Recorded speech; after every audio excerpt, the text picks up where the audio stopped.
కార్తీక దీపం April 1, 2024 episode విశ్లేషణ. ఈ ఎపిసోడ్లో చాలా ట్విస్టులు టర్నులు ఉన్నాయి. మల్లేశం చేసిన గొడవ. మల్లేశం దీప ఇంటికి వచ్చి అప్పుల గురించి గొడవ చేస్తాడు. అనసూయ మల్లేశంతో గొడవ పెట్టుకుంటుంది. దీప అప్పు తీర్చడానికి హైదరాబాద్ వెళ్ళాలని నిర్ణయించుకుంటుంది.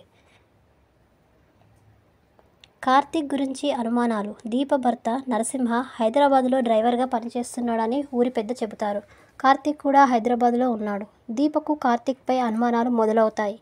కార్తీక్ దీపని కలవాలని నిర్ణయించుకుంటాడు.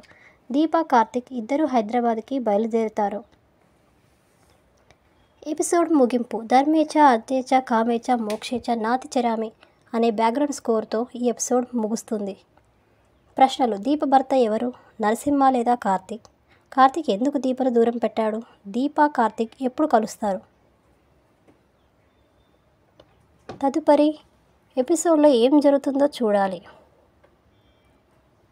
ఇతర ముఖ్య విషయాలు. జోష్న కార్తీక్ను వెంటాడుతూనే ఉంది. అనసూయ దీపకు తోడుగా ఉంటుంది. మల్లేశం తాను అడిగిన డబ్బులు తిరిగి రావాలని పట్టుబడుతున్నాడు. ఈ ఎపిసోడ్ మీకు నచ్చిందా? మీ అభిప్రాయం ఏమిటి? Thank you. Please subscribe my channel.